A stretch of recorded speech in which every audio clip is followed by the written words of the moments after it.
So yes, hello everyone. Good morning, afternoon, and evening, wherever you are. Welcome to the Accounting for Impact virtual event. This is going to be the last, but certainly not least, of the year.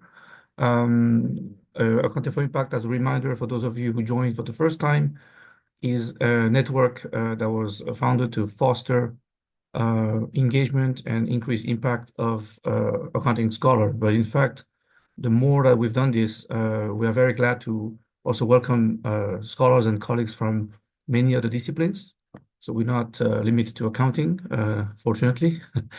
And we are also very happy to inform you that we have done an in-person event last October, last month, which went very well on the theme of equity, diversity, inclusion. We have done several events also online during the year. But today we are delighted to have our last event of the year, but again, not least, our European ambassador, Blerita Corsa from the University of Bamberg, will moderate all of it. So my job is very easy today, and I will come back to close the session. So Blerita, over to you. Great. Thank you very much, Charles. And hi, everyone from my side as well. I am Blerita Corsa, as Charles mentioned, and am serving as the European ambassador at the Accounting for Impact. I'm working as a postdoctoral researcher at the University of Bamberg in Germany. And yeah, today I'm very pleased to moderate this session with Professor Sophie Michel, which I'm going to introduce very shortly. So yeah, welcome to Professor Sophie Michel, who is an associate professor in organizational studies at EM Strasbourg Business School in France. Her expertise spans on strategy, organizational legitimacy, collaborative work, social innovation, and food systems. Sophie holds a doctorate in management science from Université Paris Dauphine and Lyon Business School. Professor Michel's research emphasizes institutional work, organizational identity, and cooperation in innovative and social contexts. Her scientific work has, of course, been published in reputable and high-ranked journals such as Organization, Human Relations, Journal of Business and Industrial Marketing, and many others. Today, as you have probably read the blurb, she will present a very interesting work, an interesting method, which is a foresight collaborative action research approach to foster cognitive shifts beyond present organization-centered issues. Drawing on previous studies about digital platforms and the circular economy conducted with diverse practitioners, she will propose a stepwise method for how collaboration informed by foresight can tackle inter-organizational challenges. I am particularly interested to hear how this very interesting method can also be applied to many different organizational problems that we face nowadays. So without further ado, I would like to say once again that Sophie, we are very happy to have you here today at Accounting for Impact and looking forward to hearing about your interesting work. The floor is all yours. Thank you very much, Blerita, for this nice and efficient introduction, and good afternoon or good morning, evening to everyone, and thank you for attending this presentation, and thank you, Blerita and Charles, for hosting me today to present this initiative. So I will start by sharing my screen.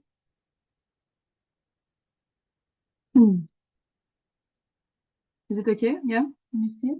Yeah. So I'm very glad today to have this opportunity to present this methodological approach in which we aim to combine collaborative action research with a foresight orientation in order to tackle wicked problems from a more disruptive and systemic thinking. So I'm going to start by introducing the motivation of this initiative, and then I will illustrate this stepwise methodology with the recent and the last study conducted about Industry 4.0 and circular economy. So basically, the motivation at the beginning was thinking about the methodological approach to help organizations in addressing complex issues. And I think based on the fact that today and your community is a great illustration, but scholars highlight the importance to connect the business issue with the larger societal impact and the responsibility of organization regarding this societal impact, and emphasize the value of a more long-term and future-oriented approach in order to address this complex and wicked problem. So here we took the definition of Ray and Al to define the wicked problem as complex and discuss challenges that go beyond the capacity of individual organizations and require a response by multiple actors. And as climate change or social inequalities or digitalization, they are characterized by the complexity linked to the multiple dimensions of this kind of issues, and also the intertemporal tensions between the present and the future, and achieving a long-term perspective regarding these issues.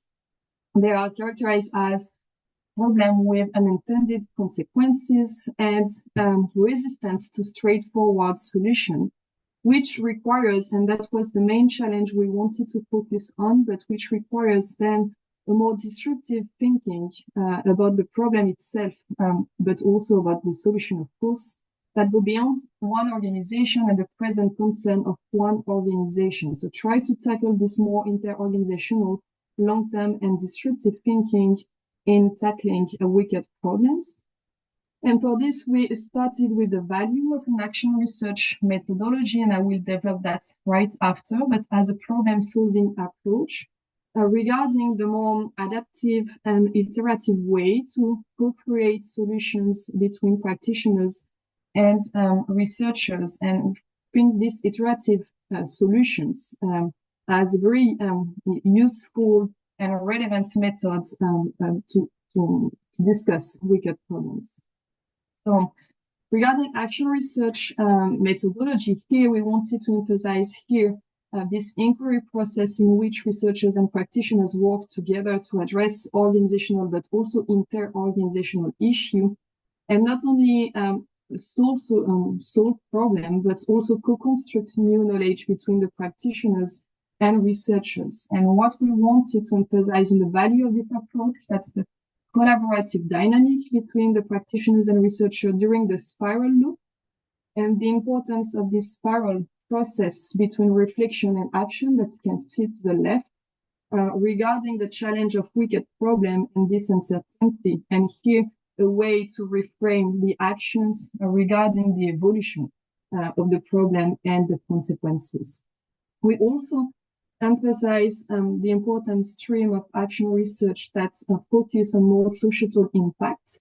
And here, this inter-organizational approach of action research with multiple stakeholders to have a more systemic vision about the problem itself. And scholars that also emphasize the importance to have a more long-term approach to shape desirable future. But what we thought interesting, it's not only to shape desirable futures during action, but also to have this more future-oriented perception of the problem itself in the first step of comprehending and formulating the wicked problem. So on stepwise method is focusing on the very first step about problem formulation and diagnosis before a complete spiral loop between plan, action, and evaluation, with this idea that it's not, well, we need to focus more on the problem setting as a key step, especially with inter-organizational collaboration, to have this common base, common understanding of the problem, and also regarding the relevance of discovery of the problem and new insights about the problem before conceiving new solutions. And that's both important and challenging when we look at wicked problem, regarding this aim to challenge our initial representation, to have less obvious solution and more disruptive perspective, and to comprehend this more systemic and intertemporal vision. So we need to try to reach this systemic and intertemporality in the comprehending the problem itself before the action plans and the solution. So that's the purpose of its approach here. Try to refine the first step in comprehending the problem itself from this future-oriented approach and achieve not only a shared representation, but renewed representation of all representation of the weak problem beyond one organization for the next steps. So that's how and why we here had this initiative to bridge the action research with a foresight, with a common similarities here in the fact that action research talking about shaping desirable futures talk about multiple possibilities, as foresight is about these multiple futures rather than predicting one future more specifically. And we value here the scenario method, which help to envision those multiple futures. And this move from the future to the present action, as I will introduce after. We value the foresight because that's defined as a cognitive process that helps the participants to develop new representation about a phenomenon, and especially the open foresight here that emphasizes the importance to have collaboration among multiple organizations and experts to have to tackle the multiple dimension of a phenomenon from this more systemic perspective. But we think important to maintain the bridge between the two approaches, as the action research here is helping in the collaborative and more participative dynamic until the action plan, and the foresight here is helping to reinforce the systemic and future-oriented approach within action research. So here we provide what we called a 4 stepwise method to diagnose wicked problem. This method is based on 4 main steps with one additional preparatory phase. So the main 4 steps were drawing on an existing study from McLean Smith in 2015. She identified key important preliminary steps regarding paying attention to all dimensions of the problem, open a new line of inquiry, making new sense and inventing new ideas in order then to achieve new action plans for the next steps. And our idea was to bring the foresight, the temporality from the foresight methodology within each step, but maintaining the collaborative dynamic. In the way we've been conceiving here the collaborative dynamic, I just wanted to emphasize here collective workshop for each phase, in which we had this strong collaboration between practitioners, researchers, and institutional actors on the same position to achieve the different steps. But we also had a specific role of the research team in the preparatory phases, the data collection, and also the formalization of the outcomes after the main phases. And then this role of researchers to move from co-practitioners to go back to the role of researchers and facilitator of the process. So as Verita said before, we've been implementing this methodology with 2 studies about the future of Industry 4.0 related to urbanization in 2030, and the one of Industry 4.0 related to circular economy in 2035. And here I will focus on the second one to illustrate each phase, knowing that we've been learning from our mistake, I would say, from the first to the second study to try to improve also our approach between the 2 studies. And the second one is not yet finished. So it's kind of it's new findings that we have now, but I will be happy to discuss that after if you have questions. Regarding the first step, that's more an exploratory step. Without a specific temporality here, moving from the present to the future or the past, the idea is to start a collective thinking about the problem by defining the keywords related to the problem. So here it was about circular economy. And I didn't mention before that we were 12 researchers, 15 practitioners, and we had 2 facilitators in addition to the researchers to conduct the study. So here, the idea of this first step is to pay attention to all dimensions of the problem, and at the very end, to identify the main macro variables that will influence the development of circular economy in the manufacturing industry and in connection to Industry 4.0. So we had individual moments to think about these key drivers, and then we had sub-teams, and then we had the collective thinking moving from key drivers to the categorization in more macro variables. And at the end, we achieved this kind of systemic vision here. And in green, you can see the macro variables that were identified during this workshop and this collaboration. And within each cycle, the dimensions that were emphasized in relation to this macro variable. Another important part of this step is to start the disruptive thinking. When we started to define the keywords, we also discussed the preconceived ideas that we had about this topic. And that's really useful here to discuss our usual representation about the topic itself and see if we have the same, and try to start to think about what is our usual representation before going to a more disruptive thinking. Then we had a move here from the past to the present in order to here co-construct a common knowledge about each dimension, each macro variable that is influencing the wicked problem, so the system itself, with an in-depth analysis of each macro variable. So this was done mainly by the researchers with the help of practitioners at the end. The researchers did this analysis of each macro variable with the analysis of the past. I'm sorry, it's in French. That's one illustration about the employment, but here you have a summary. We had an analysis about the past, about the current trend, and regarding the future orientation, the idea wasn't yet to think about what will be the future about this macro variable, but much more about what can influence this future regarding the main trend, regarding uncertainties, regarding weak signals, controversies, potential breakthrough that at the end will help us to think about the future. So that's both about co-constructing common knowledge on the system itself that will influence the wicked problem, but also to prepare our mindset for more disruptive thinking with this exploration part.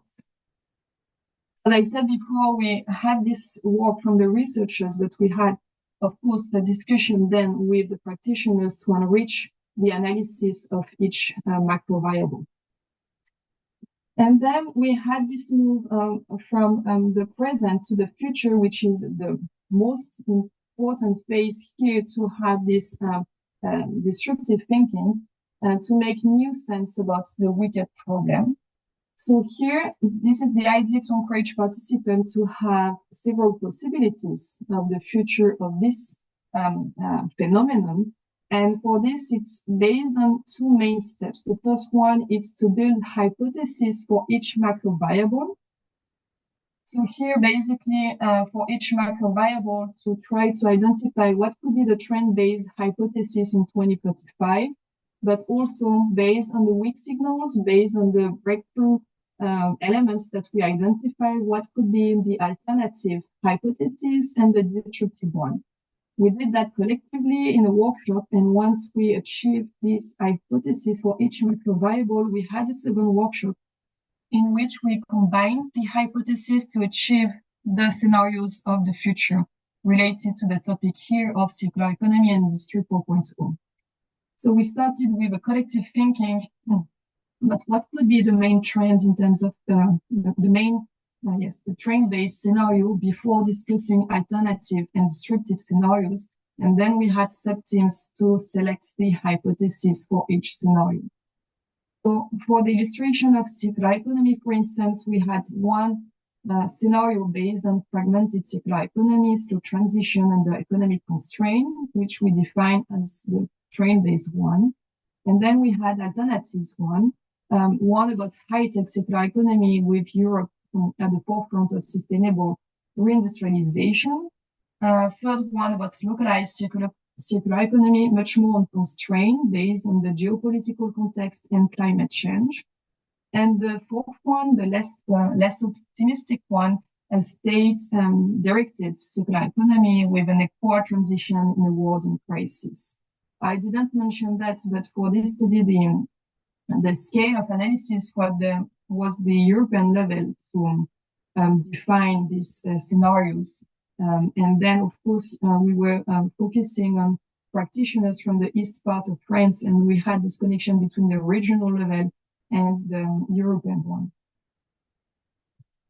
And then the next step, the step 4 of this method, is to move back from the future to the present in order to define collectively the actions that could be envisioned regarding each scenario. So first, frame the action plan regarding the categories of actions we wanted to discuss, the geographic area at some point, if it was at the regional or national or European level, for instance.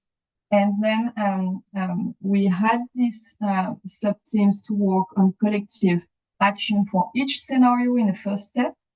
And in the second step, we identified the cross-cutting actions that were common or similar to each scenario from another step. What was interesting here and challenging at the same time was to have this more collective action in the way that it shouldn't be too specific to one company here, but useful for all practitioners that were involved in the study. And the last step, and that's something that for the circular economy we will start in July, but that's to introduce the foresight within the spiral loop of the action research. So here we've been working on the problem formulation and diagnosing and starting the plan of action. And the idea is to pursue this future orientation with a community of practice, all practitioners, participants, and also institutional actors, and adding also experts in circular economy will be part of this community of practice to rethink these actions from the spiral loop of action research, but keeping this future orientation within the process. Maybe 1 minute, if I can say, regarding what we thought interesting to discuss here. That's how this stepwise method has been helpful to envision the futures related to this weak problem and to have an incremental way to disrupt path dependency. And regarding this, so we had these steps to move from the past to the present to the future to the present. But we also had this incremental way to start with preconceived ideas, and then the identification of weak signals, uncertainties, and some breakthrough elements before being able to achieve more disruptive hypotheses and scenarios. Then we thought interesting here to see how the foresight has been both, and this method has been both an opportunity to reinforce but challenge the collaborative dynamic. What we thought interesting is how here working about uncertain futures and multiple futures was interesting here to reinforce the reciprocal relationship between researchers and practitioners with this idea that because we do not have, none of us is able to predict the future because we have the same uncertainty about the future. We had here a stronger collaboration and less difference in terms of position between the practitioners and researchers. And of course here the diversity of the manufacturers, institutional actors, and researchers that we had were extremely useful in terms of creativity and also regarding the multidimensionality of wicked problems. What we thought may be the most challenging is this move for the researchers from being co-practitioners to researchers, and make sure that despite this change of position, the practitioners will remain active during the workshop and between or during the whole process.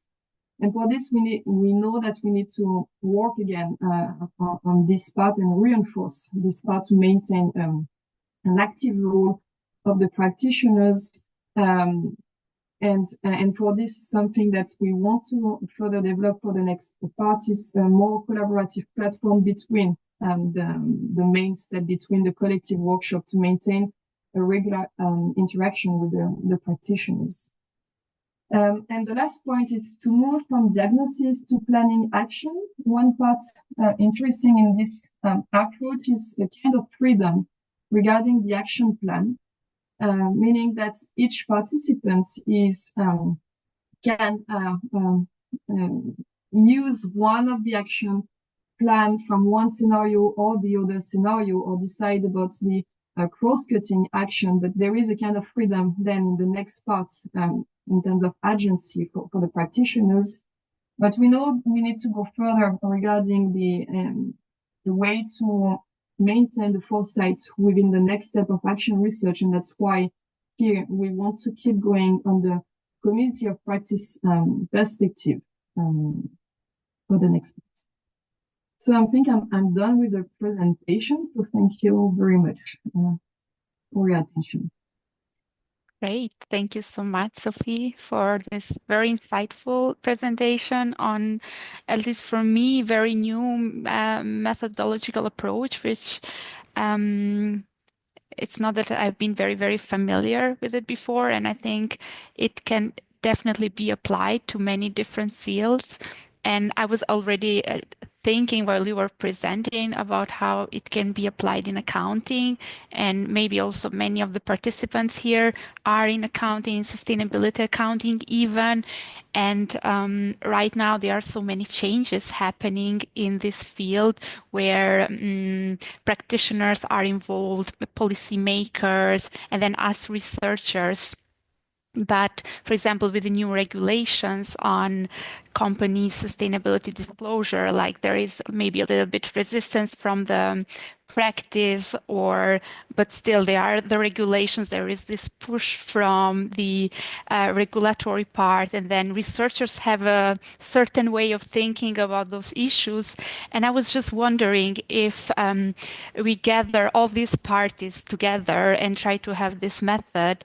I was curious to know, at least, for example, in your experience when you had this collaborative approach, which steps of the process, for example, turn out to be the most uncomfortable maybe for the participants, considering that maybe at the beginning they have very different views on the concept, and there is a lot of uncertainty, there is a lot of questions and disruptive thinking, like you said, which not necessarily is a bad thing, but like which steps of the process are the most uncomfortable until maybe the problem becomes a little bit clearer and then everyone works in one direction.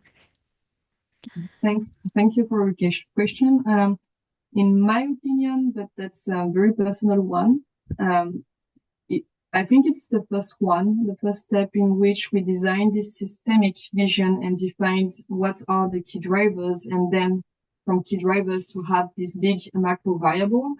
That's the most difficult because first, that's the first step. So people don't know each other before, so we need this time, even if we have some exercise about breaking ice, but still we need some time to know each other. And that was very friendly atmosphere, but some participants can be shy compared to the other. But the most difficult is to see how this identification of the key drivers at the very beginning, we're not sure if what we're saying is a key driver or not, the level of analysis.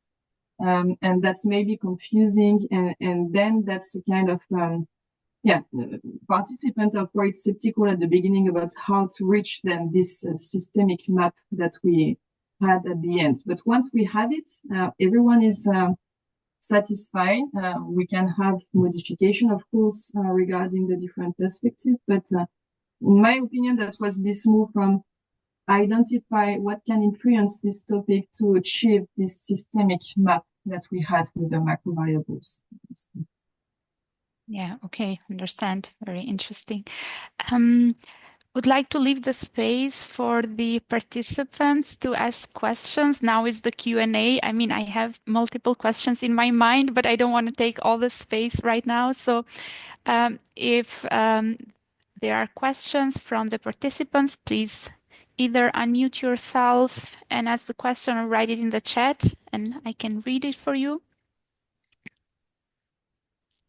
Yeah, Bonisva. Hi, everybody. My name is Boniswa, and I'm hailing from South Africa. Thank you very, very much for the presentation, Sophie. Much appreciated. I'm quite a novice researcher. I'm actually doing my PhD, and I'm doing it on accounting education, and in particular, looking at financial literacy as a social practice. And I must say that your methodology, your AR methodology has proved to be quite exciting. So I just wanted to know from your experience so far, how long would a project like this take? Because I noticed that you've got a number of researchers in the team. And with all that I envision to do within the university space when it comes to financial literacy within the accounting education, I think this will be my lifetime project. Thank you. Thanks. So I think maybe there are two questions in one, but regarding the conducting a study like this, the circular economy or the one about urbanization, it's at least 1 year because we had at least 5 workshops in between. We need to have some times also to prepare the outcomes for each workshop, etc. So I would say at least 1 year. And then working on this stepwise methodology. So it's been a while that we've been working on it and try to improve the process at some point. Yeah. Great. Neil, next. Hi, yeah, thank you for a great presentation. It was insightful. So I'm in New York City, in the state of New York. And one of the things that are happening here that's become a stumbling block for efforts like this is the emotional impact of many of the issues. So as you may have seen in the media, there's political polarization that's happening in the US. So people are either strongly against or strongly for many issues. So usually along political party lines. So I wonder if there is a strong emotional component in many of these issues among the participants, right? Even among academics, there is a political identity that tends to get in the way, even agreeing what issues are relevant. Wanted to hear your thoughts on how to get started on those, with those stumbling blocks. Yeah, you're right. I think that's a very good question, and that's something maybe we need to think through. I know that because we haven't yet finished the circular economy study, but there will be. We started a kind of survey to have the feelings of the participants. We haven't yet specific results. I would say that there is a bias. I don't know how to say it.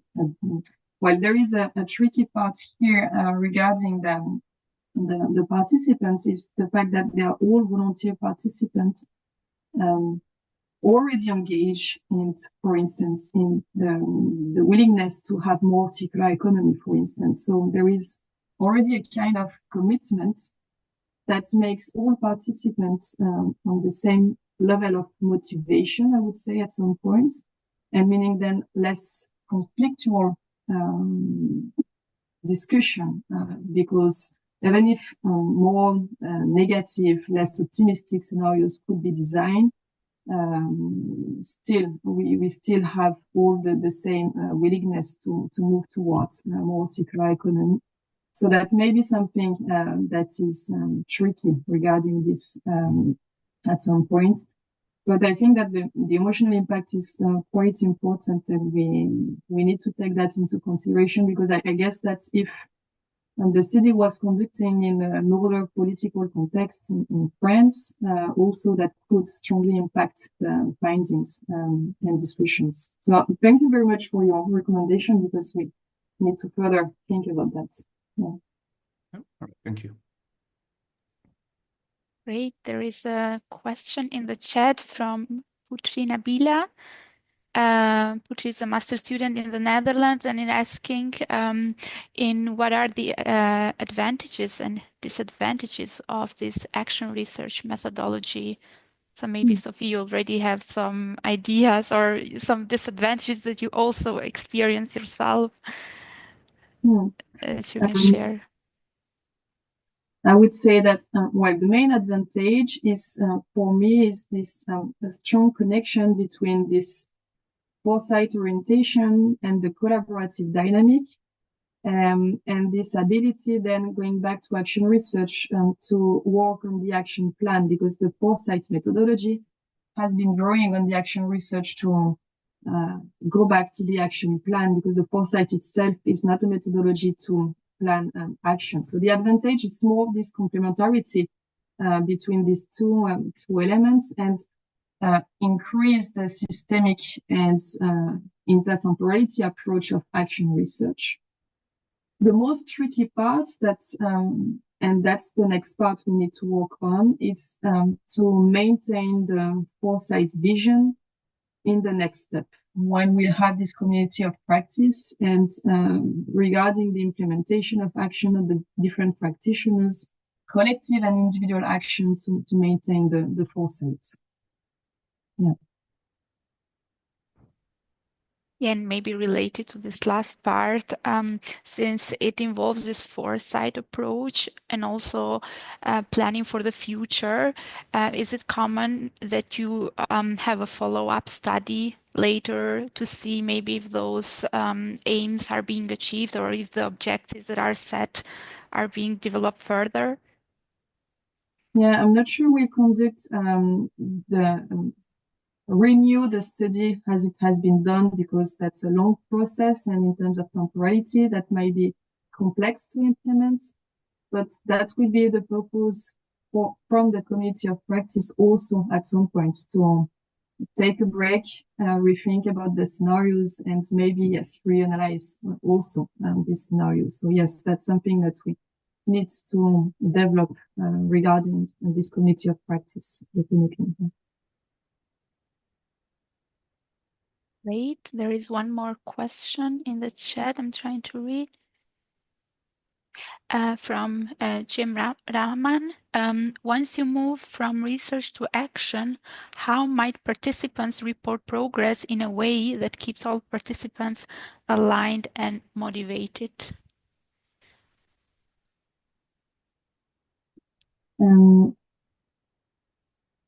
What does it mean, CPA, after? Is it It's a accounting professional designation. Yes, certified account. At the title.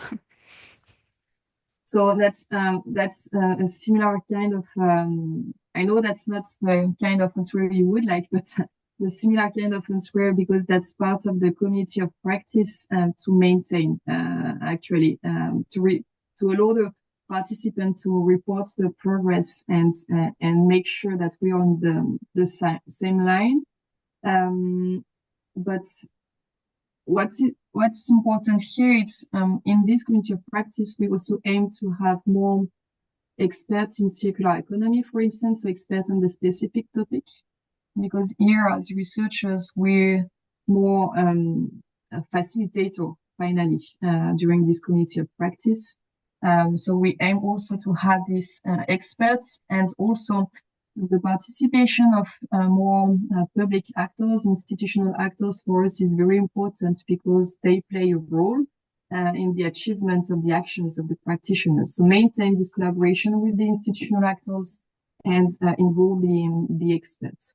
But that's why, regarding the temporality, because you were talking about short-term versus long-term pressure, that's why it's important for us to maintain the future orientation within the community of practice, to make sure that we we're not stuck only on the short term, but always connecting this present action with the long-term perspective.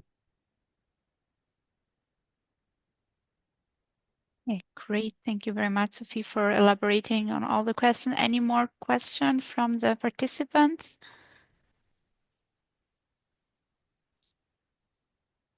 Maybe Right, also to see. Yes, please. Yeah, just something I can add. Also, something I realized that in doing this second study and then also preparing this presentation, something we discuss. It's for now we have this idea of collective actions and actions for the practitioners and institutional actors. But we have limited action plan between researchers and practitioners within the action plan. So it's like the researchers are contributing to the development of this scenario and development of the actions for the practitioners, but something we need to maybe improve for the next part of the methodology. It's also more concrete actions with researchers, between researchers and practitioners. Perfect. I have one question if there are no questions at the moment for the participants. You said that at some point there is a little bit this challenge that you have to move from being a researcher to a co-practitioner. And again, I'm thinking in the topic that I'm working on, and I would like, because I mean, here we are all about impact, right? And I would really like to have an impact more in the practice in the field. So I would be interested, what are those challenges that you have experienced from this move from a researcher to a co-practitioner? Can you maybe elaborate more on this? Yeah. So first, I would say that that was a great experience to play this co-practitioner role. And what was facilitating this position is the fact that we had facilitator of the method and of each workshop that were external to the research team. Meaning that in the research team, we prepared the preparation of the macroviable, and we had preparatory phases, but we were not strongly involved in the detailing, the facilitation of the workshop, meaning that we had this same role as practitioners here, because it was facilitating by someone, an external person. And I think that's something extremely important here to have this kind of position. And as I said, I think that the fact that it was based on the future orientation and these multiple dimensions, tackling both the regulation, the employment, the policies, the technology, that everyone has a bit of knowledge or no knowledge about each dimension, and this kind of diversity of dimensions and knowledge and the or same uncertainty about the future was extremely useful here to take this position of co-practitioner. Then what was challenging, I think it was mostly during the step 2, or moving step 2 to step 3, because in step 2, the researchers had a strong role to analyze each macro variable and to share this knowledge to the practitioners. And then we had to go back to the role of co-practitioner to co-build the hypothesis. And in this part, it was mostly some practitioners that started to be more passive, waiting for our recommendation for the hypothesis because we did a previous analysis. So that was maybe the tricky part. But I think it worked well during this second study because we had a good balance between the research and practitioners. And in each subgroup, the researcher that did the analysis about the macroviable could step back and only take notes and help, but let the other researchers, like the practitioners, to co-build the hypothesis. But that was I think the tricky part. But if we want to go further on this role of medical practitioner, I think that's the idea then during the action plan also to plan action for us. That would be more important. That's very interesting. What caught me is also this facilitator role. And I think it's great that it's involved, the facilitator is involved, that you as a researcher, maybe as you plan this research project, you don't have to also play the role of a facilitator. But my question is like, how does the facilitator get trained and if yes, from whom? Is it from the research team, from the researchers? Yeah, so we had a facilitator that was expert in facilitating inter-organizational dynamic and also expert in circular economy. So she already had some tools, I would say, facilitating tools in mind. And then she planned the tools with the second one who was expert in more foresight studies. And so they discussed together about how to conduct the workshops. So basically, the steps were already prepared by the research team regarding what we introduced before, but then to decide about how to reach this purpose, to have at the end the macro variables, to have at the end the hypothesis based on all main elements of the methodology. She decided about the tools of collaboration within it, basically. Yeah, okay. Sounds good and understandable. I see how it works. Any questions right now?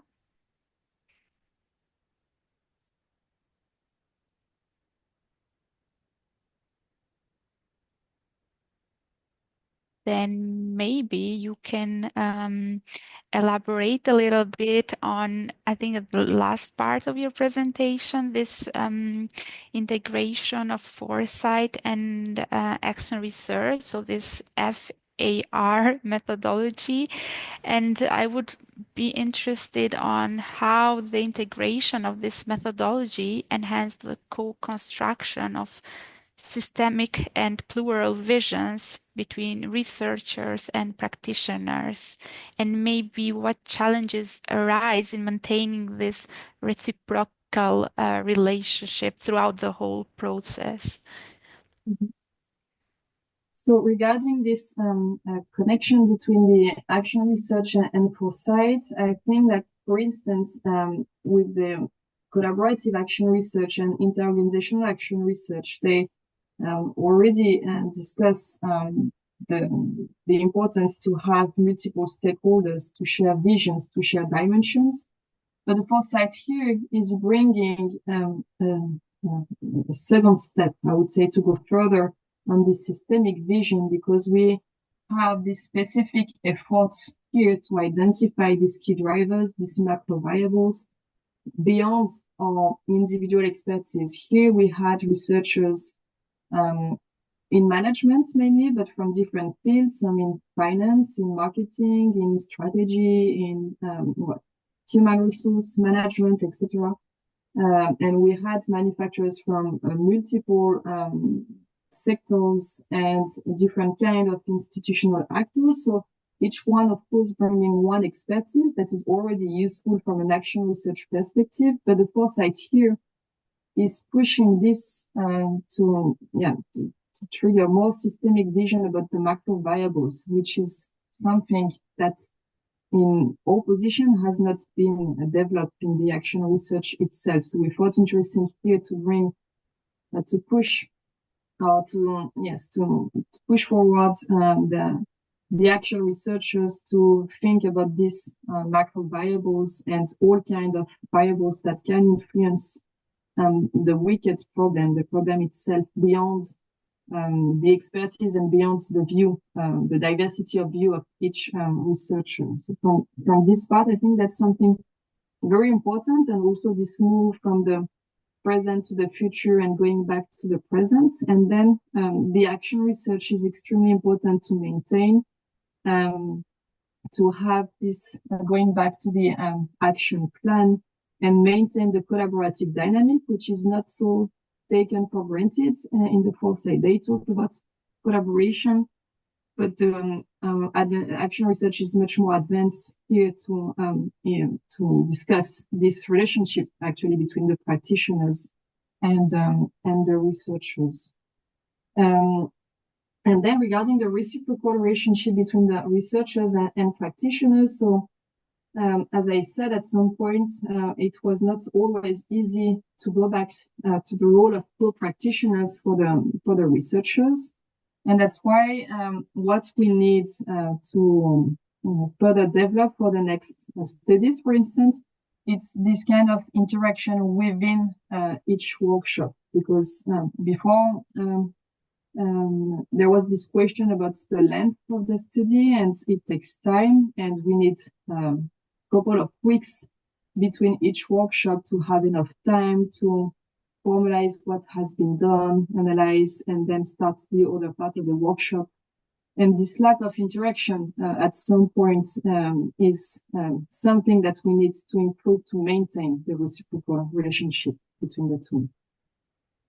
Yeah, that is, I mean, also what you mentioned, maybe a little bit of a challenge that you have to think of to maintain this reciprocal approach throughout the whole process. But that's part of it, and I think there are no methodologies that do not include challenges. We just have to be able to somehow overcome them. But I think in this case, the advantages are way many, and yeah.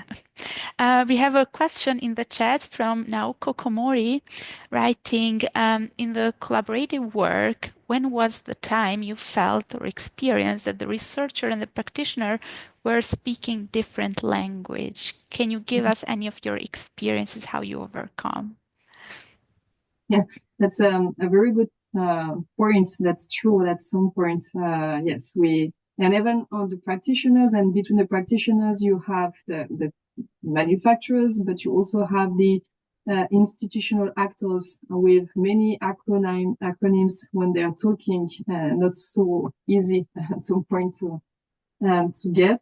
I would say that it was the most challenging was maybe during the actions, because the practitioners, for instance, have specific knowledge on one tool or one organization, and at some point this gap was maybe a bit more difficult. But regarding the feedback we had from the study, it was not so a big challenge to overcome, actually, because we had a very good and close relationship, and then I would say no shame in terms of more transparency, saying when we don't understand each other, and try to pay attention to that kind of language and communication. So it was very a good flow and smooth, because we had this more transparency and close relationship. And I think that's the fact that we've been working on these key drivers or macro variable in which none of us at the beginning were familiar at some point, that was helping to share the common knowledge about each macro variable. And the researchers, of course, had to pay attention when they had a deep analysis at some point to maintain a language that was kind of understandable for everyone. So there is kind of, that's right, that maybe researchers had to pay attention to that, but that wasn't a big challenge regarding the two studies. Thank you, Sophie. I think we have time for one last question before we close for today. Liane, please go on. Hi, sorry, I was looking for the hand button. And thank you so much, Sophie. And sorry, my camera's a little dipped here. For your presentation, I think it's such a really interesting and important way to be approaching research and making those connections, which is awesome. And maybe just as a bit of a wrap-up question, I'm wondering, do you see any potential, or what would be your recommendations to try to close some of those gaps after, when you have that timeline between the various workshops. Do you see any potential for incorporating like other technologies, or is there any way that that timeline could be shrinked? And maybe what would be your top takeaway that you would like us to think about for incorporating this kind of method into our work? So regarding the timeline, I think we made progress between the first one and the second one to try to be more efficient, but that's very complex to get shorter timeline regarding the agenda of both the practitioners, of everyone at some point. But what is important, if we want, it's to develop more collaborative tools in between to maintain the connection in between, to have chats, to have more discussion, and more go back and forth between the practitioners and researchers when we writing the hypothesis, the scenario, not just by email, but to have more interaction in between. So I'm not sure we can short the timeline, but we can improve at least the interaction in between the timeline. Yes, so regarding the second question, that's a tricky one, but I think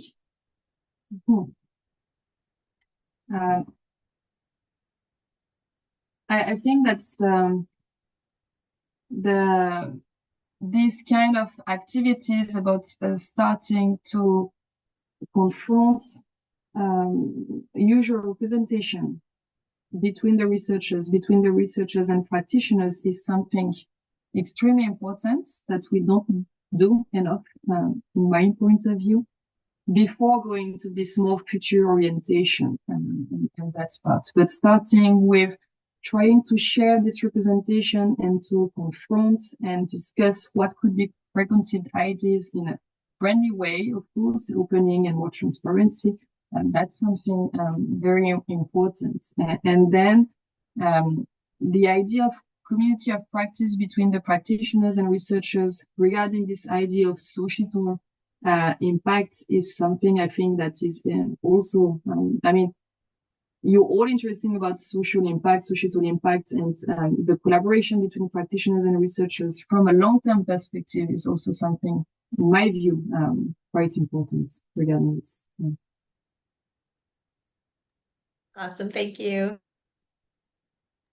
Great, thank you very much for all the questions. Thank you so much, Sophie, for your presentation and for all the insights. The time is almost up, so I would like to thank you once again for this very interesting insight. I think that probably most of us learned something new, and maybe we will think to apply some elements of it or even the whole as a methodology in our field of research.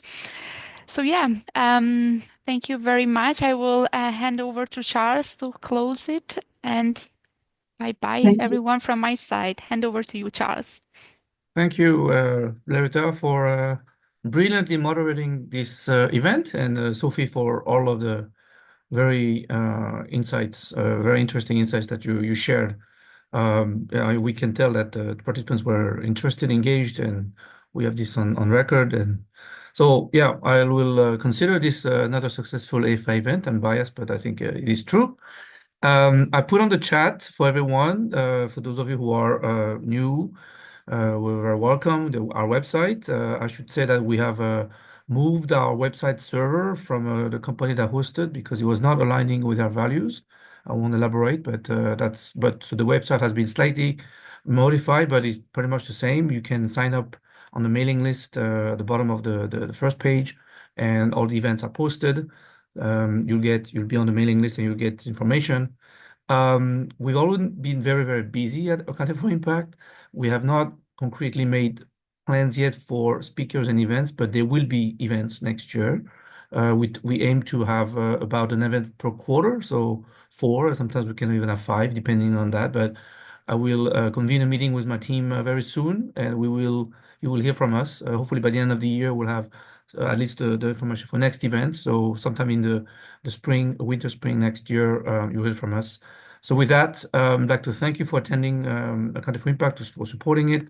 Yeah, this is Early to say, but yeah, this is the end of the year for us at least, and wishing you a great day, great continuation, great end of the year. And yeah, keep in touch. Thank you very much again. Bye-bye. Thanks, everyone. Thank you very much. Bye-bye. Thank you. Bye. Thank you, everyone. Bye. Bye. Bye. Thanks, Sophie. Bye. Teresa.